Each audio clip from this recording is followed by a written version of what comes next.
दोस्तों, क्या आपने कभी सोचा है कि जिस घर में आप सबसे ज्यादा महफूज महसूस करती हैं, वही घर आपके लिए सबसे बड़ा खतरा बन जाए? मैं नादिया, सिर्फ 24 साल की एक नई नौटी बीवी। शादी को अभी 1 साल भी नहीं हुआ था कि मेरे अपने ससुर जी, जो 68 साल के हैं, सफेद बालों वाले, सख्त चेहरे वाले, हर रोज मुझे उस तरह देखने लगे जिस तरह कोई आशिक अपनी महबूबा को देखता है। उनकी निगाहें मेरे जिस्म पर ठहरते, उनकी आवाज में एक अजीब सी लर्जिश आ जाती और वो बहानों से मेरे करीब आते जाते। पुरानी हवेली के अंधेरे कमरों में जब मेरा शौहर शहर में होता, तब मुझे अकेला छोड़कर मेरा दिल धड़कता, जिस्म कांपता, मगर मैं कुछ बोल भी नहीं सकती थी। क्या वो वाकई अकेलेपन का शिकार थे, या उनके दिल में कोई गुनाहगार जज्बा जाग उठा था?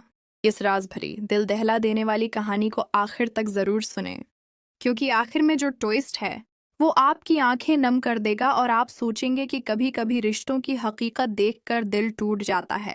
हेलो दोस्तों, मेरा नाम नादिया है। मैं 24 साल की हूँ और शादी को अभी 1 साल ही हुआ है। लोग मुझे लंबी, गोरे रंग की, पतली कमर वाली और लंबे स्याह बालों वाली लड़की कहते हैं। जब मैं आईने में देखती हूँ तो खुद को अच्छा लगता है, खास तौर पर पुराने अंदाज की सलवार कमीज पहनकर। मेरी आंखें बड़ी हैं और मुस्कुराते वक्त गाल पर एक छोटी सी डंपल पड़ जाती है। मैं अपने शौहर अरहम के साथ उसके गांव के पुराने हवेली नमा घर में रहती हूँ। ससुराल बहुत बड़ा है।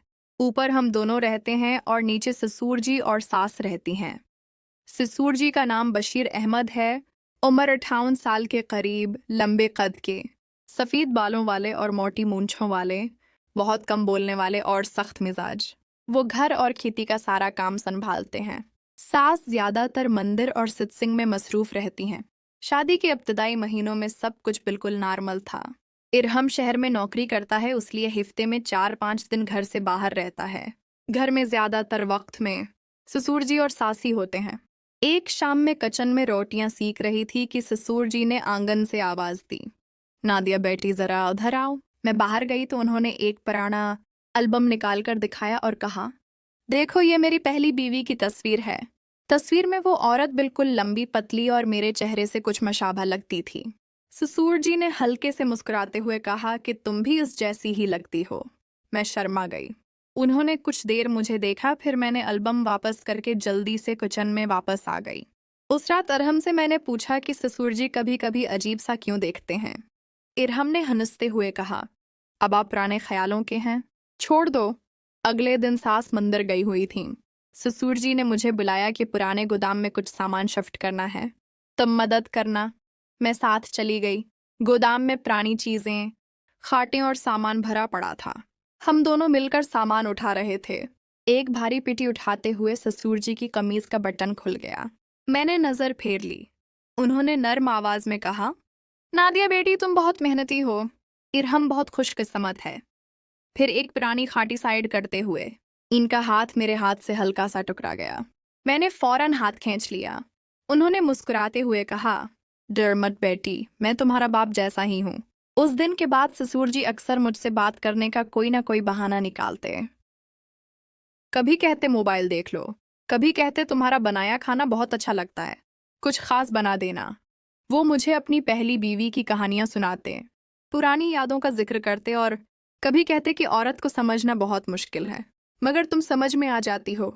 मैं उनकी बातों को हल्के से टाल देती या काम का बहाना बनाकर चली जाती। एक शाम जब सास बाहर गई हुई थी तो ससुर जी ने मुझे अपने कमरे में बुलाया और कहा, एक चीज दिखानी है। उन्होंने एक पुराना मंगलसूत्र निकालकर दिखाया और कहा, ये मेरी पहली बीवी का था। मैंने शर्माते हुए कहा, जी नहीं, मुझे नहीं चाहिए। दिल में कुछ घबराहट सी हो रही थी। रात को मैं सो नहीं पाई। सोच रही थी कि ससुर जी वाकई ऐसा सोच रहे हैं या ये मेरी गलत फहमी है। महीने गुजरते गए और ससुर जी की बातें कभी कभी जाती हो जाते। वो मुझे पुरानी यादों की कहानियां सुनाते, अपनी पहली बीवी के बारे में बताते कि वो किस तरह रात भर बातें करती थीं। कभी कहते कि औरत को समझना बहुत मुश्किल है, मगर तुम्हें देख कर लगता है तुम बहुत समझदार हो। मैं उनकी बातों को हल्के से मुस्कुराकर टाल देती या कोई काम बहाना बनाकर वहां से चली जाती। इरहम की नौकरी ज्यादा मसरूफ हो गई थी। वो घर कम आने लगा था। सास तो अपने सत्संग और मंदिर में ही ज्यादा रहती थीं। घर में ज्यादातर वक्त में और ससुर जी ही अकेले रहते। एक दिन सास को अचानक हार्ट अटैक आ गया और वो अस्पताल में दाखिल हो गईं। इरहम भी शहर से फौरन नहीं आ सका। घर में सिर्फ मैं और ससुर जी रह गए। ससुर जी बहुत परेशान थे। रात को मैं उनके लिए चाय लेकर गई तो उन्होंने मेरा हाथ पकड़ लिया और आंखों में आंसू भर कर कहा, नादिया बेटी, मैं बहुत अकेला पड़ गया हूँ, तुम हो ना मेरे साथ। मैं खामोश रही।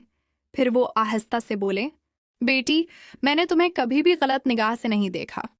तुम मेरी बहू हो मगर मैं तुम्हें अपनी बेटी ही समझता हूँ। जो भी पुरानी बातें या बेटे की बातें की वो अकेलेपन और पुराने ख्यालों की वजह से थीं। मुझे माफ़ कर देना। इस रात पहली बार मुझे इनकी आंखों में सच्चाई नजर आई। वो वाकई अकेले महसूस कर रहे थे।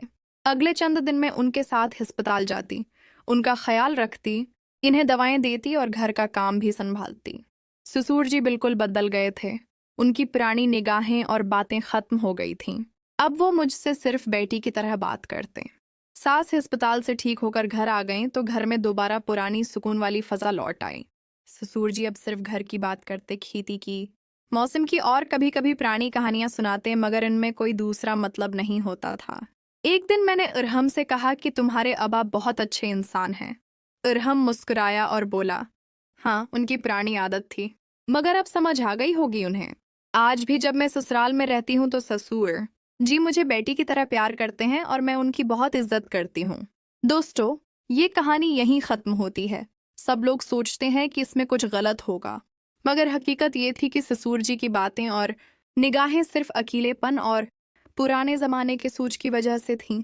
उन्होंने कभी कोई गलत काम नहीं किया। कभी कभी जो चीजें बाहर से अजीब लगती हैं, अंदर से बिल्कुल सादी और खालिस होती हैं। याद रखें, जो दिखाई देता है वो हमेशा वैसा नहीं होता और जो होता है वो हमेशा दिखाई नहीं देता। अगर आपको ये कहानी पसंद आई तो लाइक और शेयर ज़रूर करें।